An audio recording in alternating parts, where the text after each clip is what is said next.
Species. Unite. And 72 juveniles is 28% of the current population of sunflower stars under human care in California. More than a quarter of them are at our facility. If you had, asked us that question about a year and a half ago, the answer would be 0 at our facility, and the answer across California would be 6 total.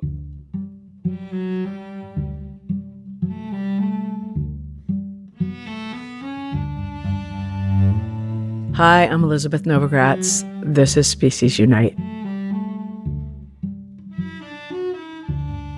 In 2013, one of the largest marine disease outbreaks on record, sea star wasting syndrome, swept through echinoderm populations, laying waste to sunflower stars across their historic range.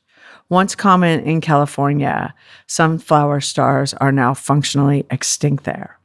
This conversation is with Reuven and Andrew Lee from Sunflower Star Laboratory, a marine conservation nonprofit actively growing sunflower stars, a keystone predator crucial to kelp forest ecosystems.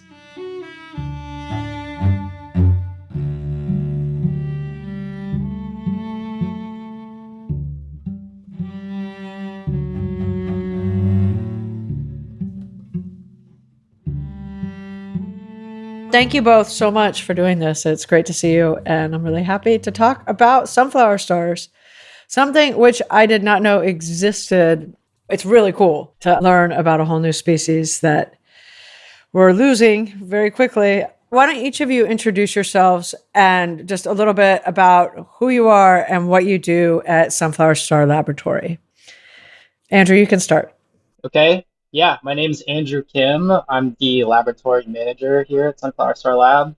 I oversee all of the critical laboratory functions and a lot of the research and experimentation that we do in the lab to help inform the conservation aquaculture of this really important keystone species. My name is Reuven. I'm one of the board directors here at Sunflower Star Laboratory. Alongside Andrew and some of our colleagues, we co-founded this organization a few years ago. And I have my podia in a little bit of everything that our organization does, some communications, development, project management, and sometimes get to be in the lab with Andrew and some of our other lab team watching the sunflower stars grow. Why don't we just talk about what they are first and what they look like? Yeah, absolutely. Sunflower stars are these incredibly charismatic, large, colorful sea stars that used to be found all the way from Alaska into Baja California. They can be over 3 feet in length from tip of arm to tip of arm, everywhere from a brilliant orange, purple, pink coloration, sometimes all at the same time, where you've got molten orange kind of bubbling out from underneath the purple hue of their soft, fuzzy exterior. They crawl really fast for a subtidal organism. They can go over a meter a minute, kind of the cheetahs of a lot of subtidal benthic communities with how fast they move. They also have thousands of little tube feet on their underside, and in general are these wild, alien-looking sea stars that used to be found in many coastal ecosystems across the Eastern Pacific. They were everywhere, right? They were just all over the place? There were over 6 billion sunflower stars across their historic range. And wow. That range spanned thousands of miles, a little more abundant towards the northern edge of their range. But once you got down past kind of the eastern Channel Islands in Southern California, that abundance dropped significantly. But still, they were common in many places and highly abundant in others. And then what happened in 2013? Andrew witnessed this himself. Why don't you tell us, Andrew? I was a diver in the water several days a week when sea star wasting syndrome hit, which was a massive, unprecedented marine disease that affected 20 species of sea stars along the West Coast, but really hit the sunflower stars first and hit them the hardest. And it was like really overnight you would have seemingly perfectly healthy sea stars ripping themselves in half and melting into piles of goo. And it was like, it really felt like overnight, it wasn't just like this slow kind of decline that we were observing. It was like just almost instantaneous loss of this species, which is extremely alarming. And I think we didn't have very much baseline data about to inform our understanding of just how critical of a role they were playing in some of these coastal ecosystems. It's one of those situations where you don't miss them until they're gone in a lot of ways. We talked to underwater photographers who were trying to keep sunflower stars out of their photos of kelp forests because they saw so many of them, and it was kind of photobombing every picture. But after this widespread disappearance of sunflower stars, causing them to be functionally extinct in our state of California, we've witnessed just how powerful the impact of their decline has been in terms of releasing some kelp grazers like purple urchins from predation pressure of sunflower stars and allowing them to munch through California's kelp forests. Because sunflower stars don't just look really cool, they also are incredibly important in kelp forest ecosystems. Sunflower stars are voracious predators. They eat a lot of different things in a lot of different places. They will scavenge on dead large animals. They will be able to dig prey out from underneath themselves in sandy substrates. They'll chase things through the intertidal. But they're also really important because they do a specific thing in kelp forests, which is being able to eat and scare urchins, especially purple urchins, and keep them from overgrazing kelp. So in a healthy kelp forest, you have sunflower stars, which are munching on urchins, as well as creating a landscape of fear, to quote Dr. Sarah Gravem, where urchins and other prey smell them coming and actually change their behavior, hide more, and eat less. Like the elk and deer in Yellowstone when the wolves were gone, right? And we all know what happened then. So what caused this whole sea star wasting syndrome? How did it happen? What do we know about it? What do you know about it? I don't know anything.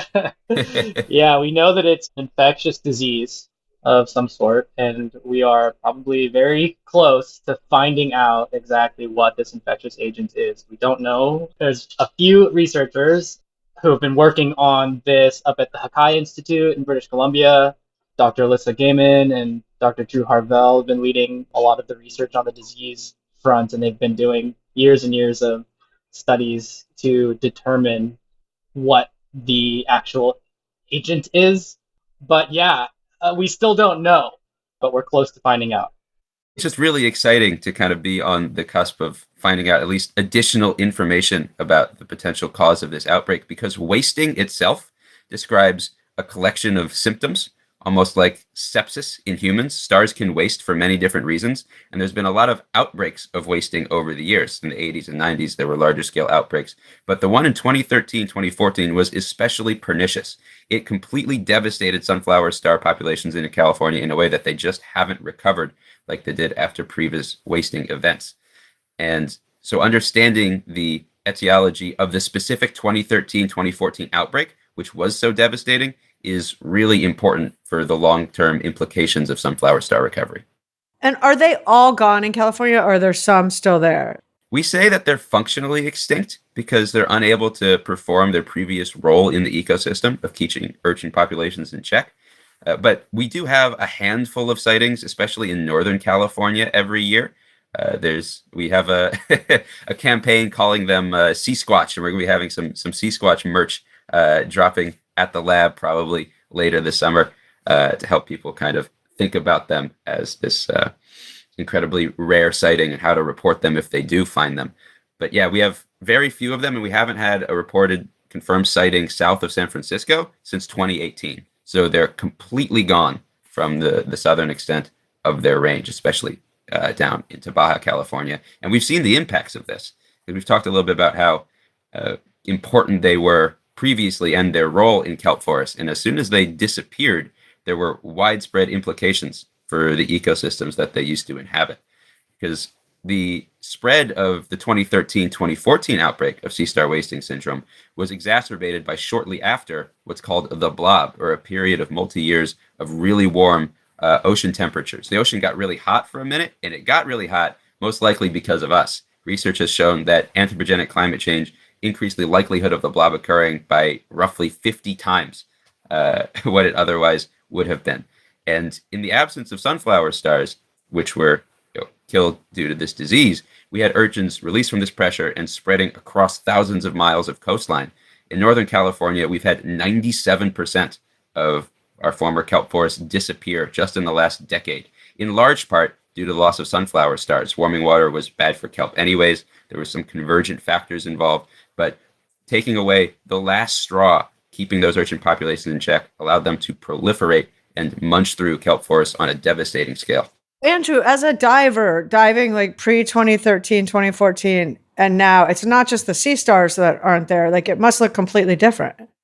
Yeah, I mean, when you go from a complex three-dimensional, like canopy-forming kelp forest that can support thousands of species of algae, invertebrate fish, down to, you know, an urchin-bearing seascape, you lose really like massive amounts of biodiversity. It's a very stark contrast between the kelp forest state and the urchin-bearing state, which is, as Reuven mentioned, across, you know, hundreds of miles of coastline on the Northern California coast. So pretty devastating.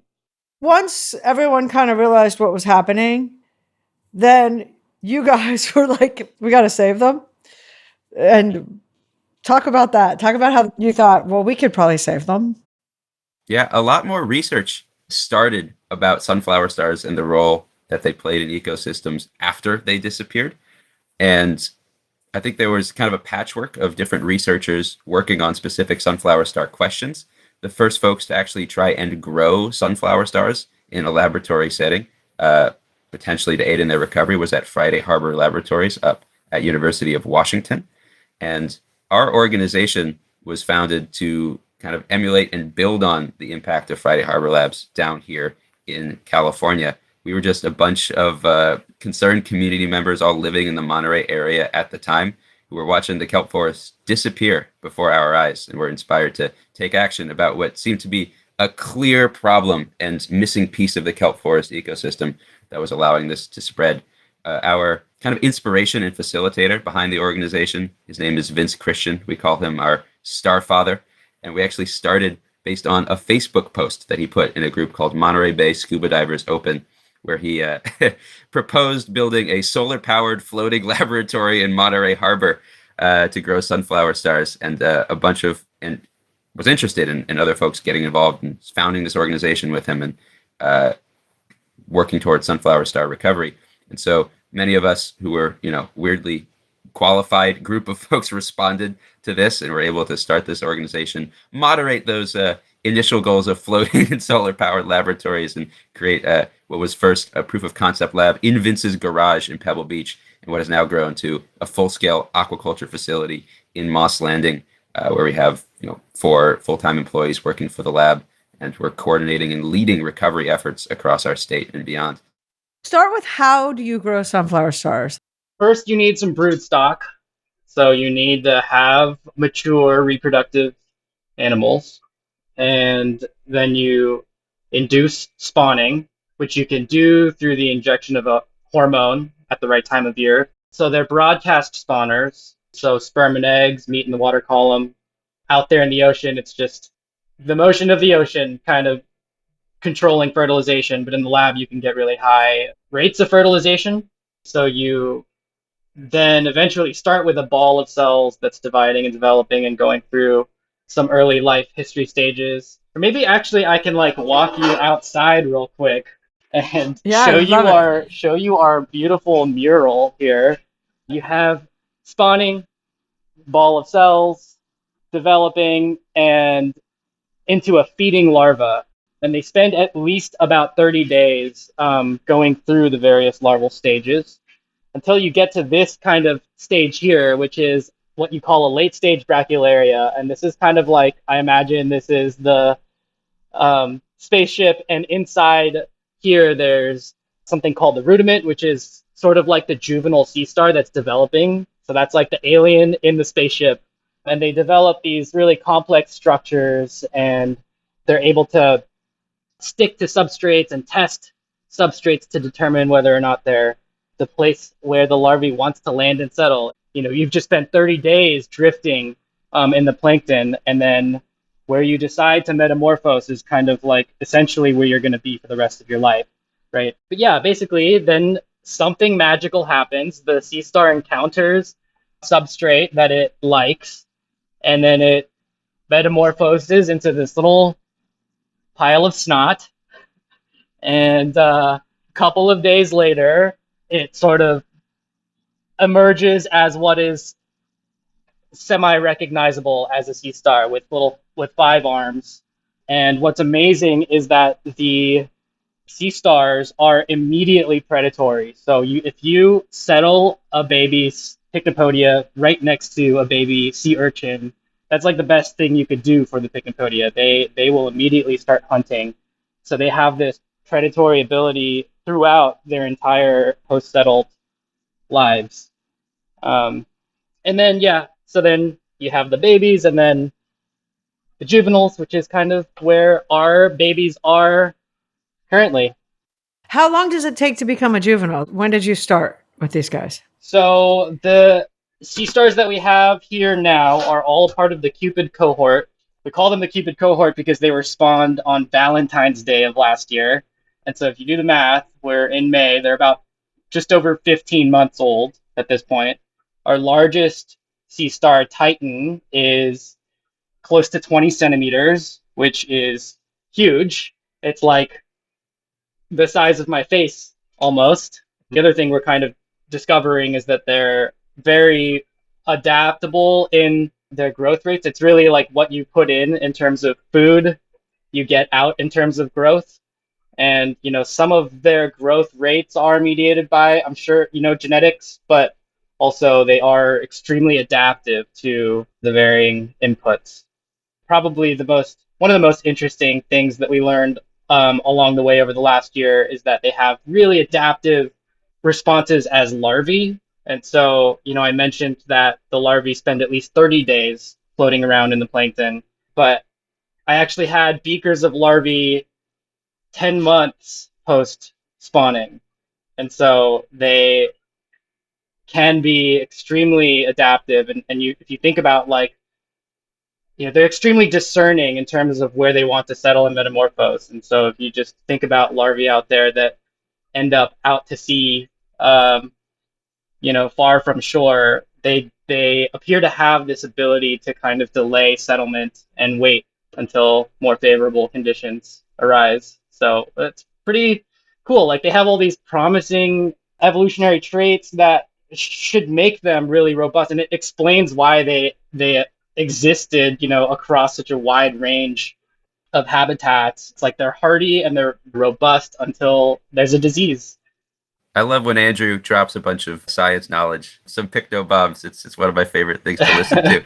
And something that's also really important about how you grow a sunflower star, to your question, is that because of the multi-stage life cycle that Andrew mentioned, we basically recreate an ocean environment in our lab. We're growing sunflower stars through their juvenile stage as well as through larval stage before that, but we also have to grow the food that they eat and also grow the food that their food eats. So we start at the bottom of the food chain, growing those single-celled algae as to be able to feed larvae, not only of sunflower stars, but also of purple urchins that we then settle and use as food for the juvenile. So we're recreating this ocean ecosystem in our facility.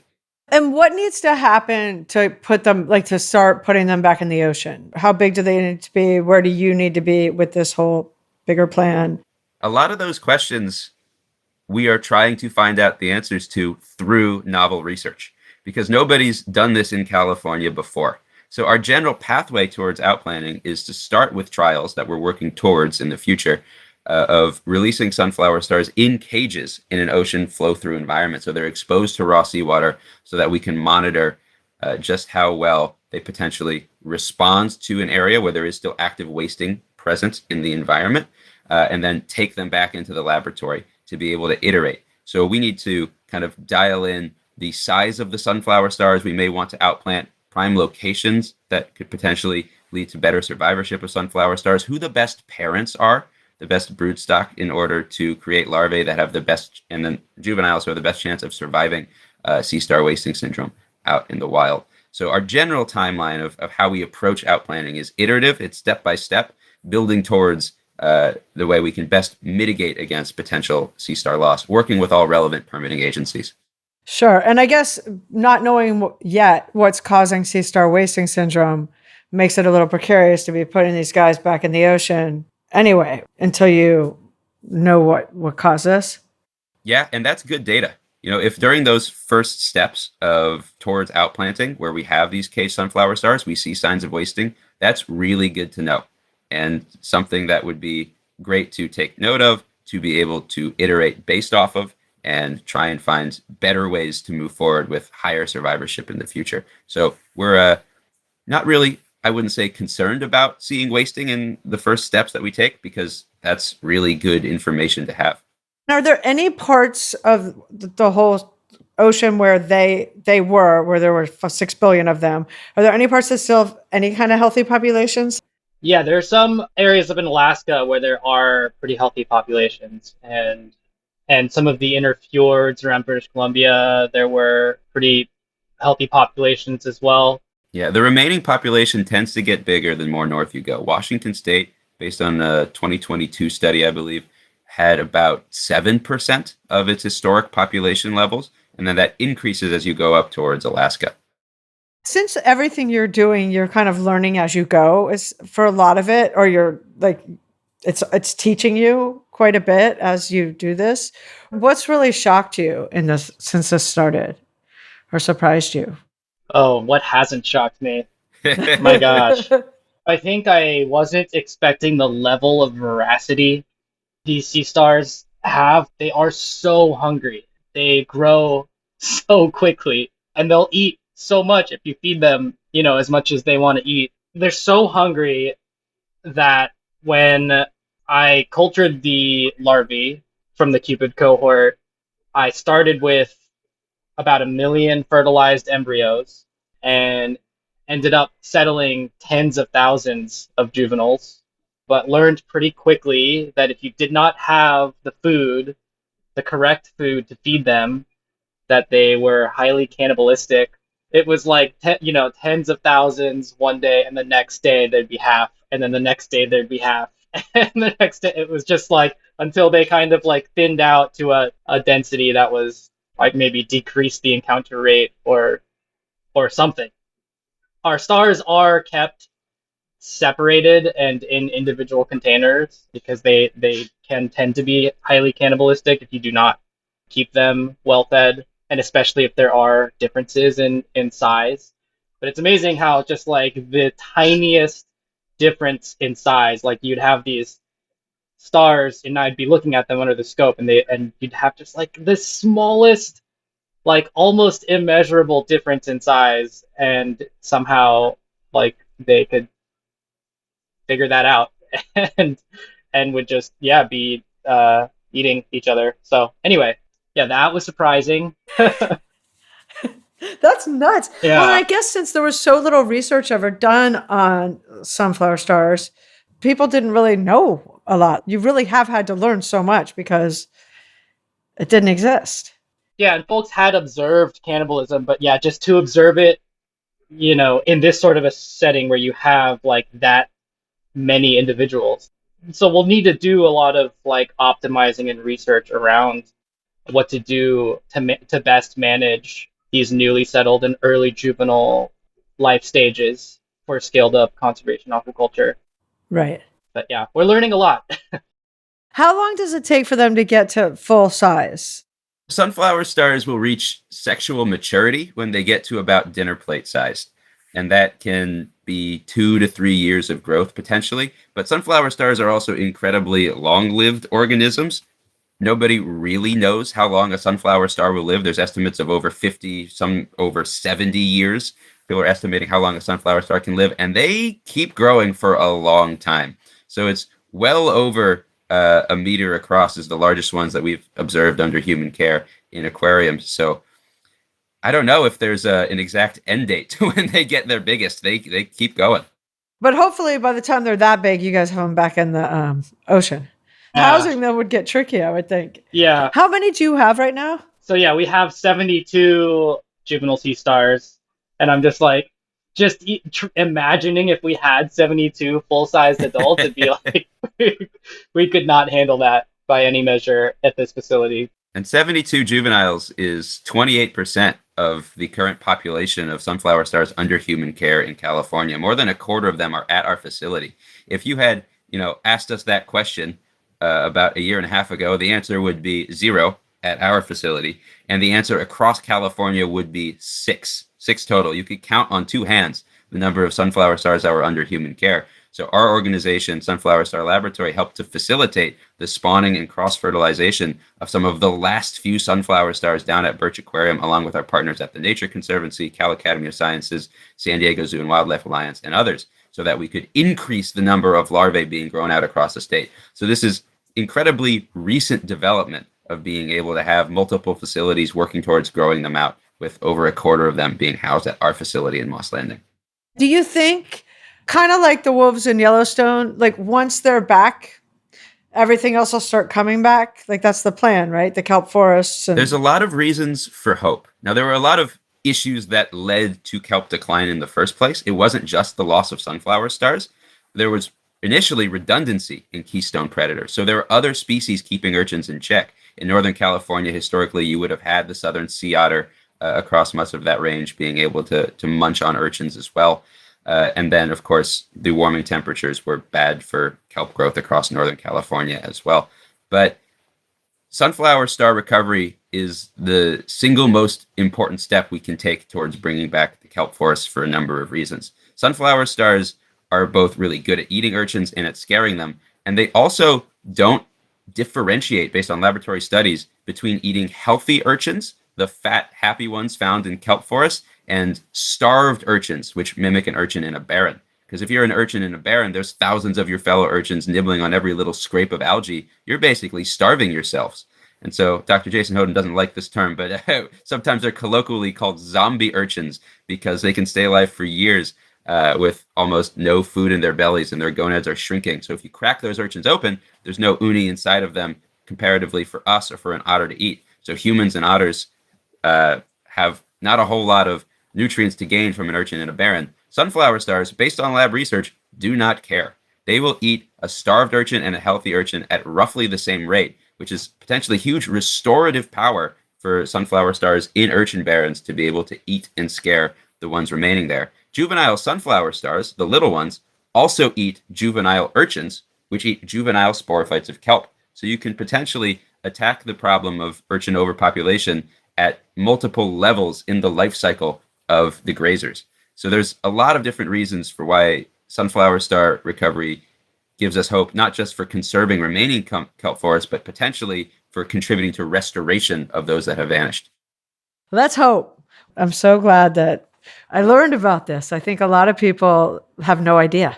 That's something that we hear quite a bit at a lot of our outreach events. We'll ask, has anybody here heard of a sunflower star before? And even at ocean-themed, festivals or talks, maybe a smattering of hands go up. But it's this massive ecological crisis happening across our state. But because it's below the ocean surface, it's gone unnoticed by wide swaths of the population, which is unfortunate because kelp is incredibly important to everyone, whether you live next to the ocean or not. Kelp is connected to all of us by producing some of the oxygen that we breathe, by, to a certain extent, helping to reduce coastal erosion in certain communities. It is able to increase the amount of oxygen in our oceans as dissolved oxygen decreases during climate change, reducing ocean acidity, supporting fisheries and ecotourism that are vital to our state, as well as sequestering 200 million tons of carbon dioxide every year, which is equivalent to all North American air traffic. So they have these unbelievably indelible connections to everyone, whether you've actually set flipper in a kelp forest or not. Thank you both so much for all the work you're doing and for today. It's great to meet you, and I'm definitely going to keep following you. So thank you. Thank you very much for having us. Yeah, thank you.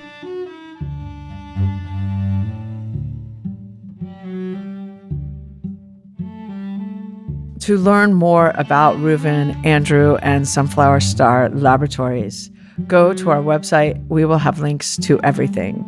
We are on Facebook and Instagram at Species Unite.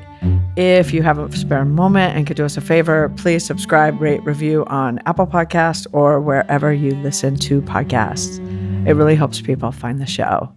I would like to thank everyone at Species Unite, including Gary Knudsen, Caitlin Pierce, Amy Jones, Paul Healy, Santina Polky-Link, Bethany Jones, Hannah Gabrielson, and Anna Kalner, who wrote and performed today's music. Thank you for listening. Have a wonderful day.